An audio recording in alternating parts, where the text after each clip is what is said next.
Yo, what's up, dear souls? Welcome back to the OR Part 9, Season 3.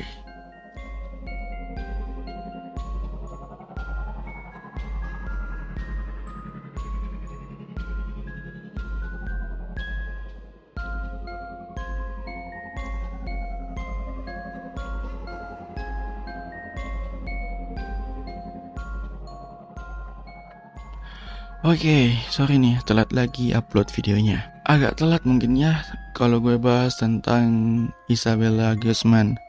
But yeah, it's okay, I don't give a shit. Here we go. Di video kali ini gue akan membahas tuntas si psikopat cantik ya, kata netizen, yaitu si Isabella Guzman. So, skip perbacotan and let's begin. First of all, kita bahas profilnya dulu. Isabella Guzman adalah gadis kelahiran Juni 1995. Ayahnya bernama Robert Guzman dan ibunya bernama Yunmi Hoi. Oke, next. The chronology. Isabella Guzman. Siapa sih yang tidak kenal dengan psikopat cantik yang satu ini? Kalau dia di Indonesia nih, wah, pasti sudah kena keadilan sosial bagi yang good looking.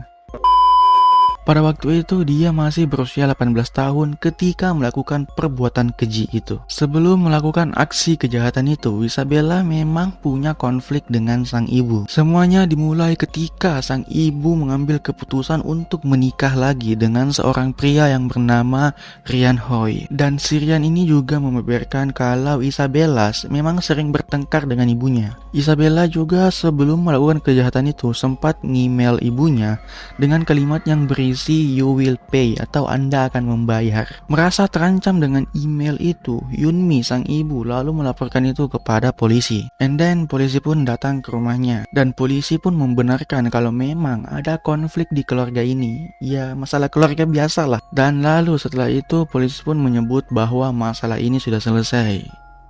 Jadi maksudnya tuh udah diselesaikan secara keluargaan lah gitu. Dan juga polisinya udah balik lagi gitu. Setelah polisi pulang, semua sudah terasa aman lah gitu ya. Udah clear semuanya. Isabel juga udah masuk ke kamarnya, and then ibunya juga udah beraktivitas kembali, pergi kerja gitu. Terus pada jam 21.30 Yuni balik dari kerja dan langsung ke atas buat mandi. Tapi selang beberapa waktu setelahnya, si Rian mendengar suara dentuman dari lantai atas dan juga mendengar suara Yunmi sedang memanggil-manggil dia. Jadi ini posisinya si Isabel sama si Yunmi ini ada di dalam kamar mandi. Si Isabel juga sempat menghalangi Rian yang berusaha masuk ke kamar mandi. Jadi ketika si Rian ini berusaha membuka pintu kamar mandi, si Isabel ini menahan pintu itu dengan badannya. Enggak kebayang suasana tegang waktu itu seperti apa. Ditambah lagi, si Rian udah mulai melihat darah muncul dari bawah pintu kamar mandi. Semakin panik dengan itu semua, si Rian langsung menelpon 911. Si Rian kan ini sempat turun nih. Nah, pas naik lagi, si Rian sudah mendapati Isabel di ambang pintu kamar mandi sambil memegang pisau. Dan lalu si Rian ini juga melihat istrinya sendiri terbaring di kamar mandi berlumuran darah dengan tongkat baseball di sampingnya. 2 jam setelah itu polisi datang dan polisi menemukan ada banyak banget luka sobek dan tusukan di berbagai titik di tubuh Yunmi. Dan Yunmi pun dinyatakan meninggal pada pukul 22.28. Oke, gimana caranya si Isabella ini bisa kabur?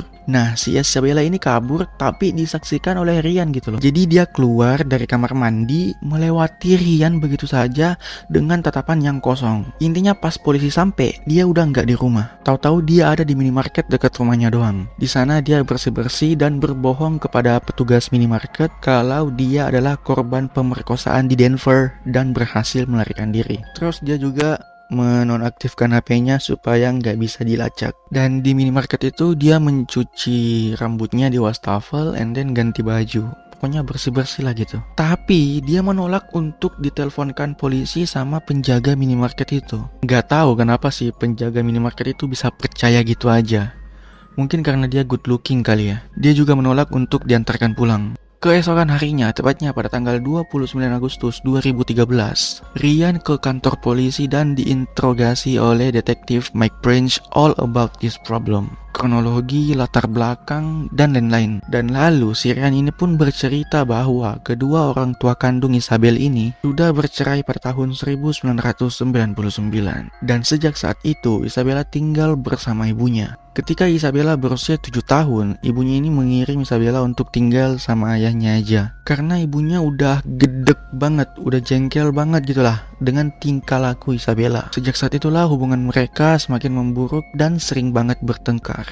Lalu pada 27 Agustus 2013, keduanya terlibat pertengkaran hebat banget sampai-sampai Isabella membentak dan lalu meludahi ibu kandungnya sendiri. Next, pada 29 Agustus 2013, hasil autopsi keluar dan terdapat luka tusuk sebanyak 31 kali di wajah dan 48 kali di leher. Dan di hari yang sama juga, sebenarnya polisi sudah menemukan si Isabella ini. Tapi dia lepas dengan cara berbohong. Jadi si Isabella ini bilang bahwa dia bernama Samantha Gonzalez. Bahkan ketika polisi menunjukkan fotonya Isabella ini yang sedang dalam DPO, si Isabella ini sempat mengaku bahwa it looks like me, but that's not me.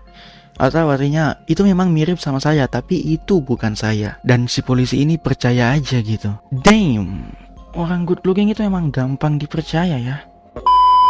Tapi setelah 16 jam pencarian, polisi akhirnya menemukan Isabella di parkiran blok 1000 East Bethany Driver. Kemudian Isabella diamankan, lalu ia ditahan di Arapahoe County Detention Center. Game over, sweetheart. Lalu anehnya, pada Desember 2013, hakim menyatakan bahwa psikopat cantik ini tidak bersalah. Karena menurut dokter, dia memiliki gangguan jiwa paranoid skizofrenia yang kemungkinan terjadi karena trauma perceraian kedua orang tuanya. Sehingga dia pun sering berhalusinasi dan berbicara sendiri. Alhasil, Isabella pun dibawa ke Colorado Mental Health Institute at Pueblo. Jadi dia nggak dipenjara untuk diberi treatment sampai waktu yang tidak ditentukan. Intinya dia keluar dari situ ketika dia dianggap jinak gitulah. Dia dianggap udah nggak berbahaya lagi bagi masyarakat umum. Meskipun begitu, itu tidak berarti dia bebas sepenuhnya dari hukumannya. Setelah bebas nanti, Isabella akan kembali ke pengadilan karena jaksa penuntut umum masih bersikeras untuk memberikan hukuman yang setimpal kepada Isabella Guzman. Damn. Kasusnya si Isabella ini bener-bener dia tuh apa ya, kayak sweet but psycho gitu loh, bener-bener psikopat cantik lah gitu. Inilah akhir dari DOR Part 9 Season 3. Find me on social media, link in description. And don't forget to like, comment, share, subscribe and stay tuned. And whatever happens to you after watching this video,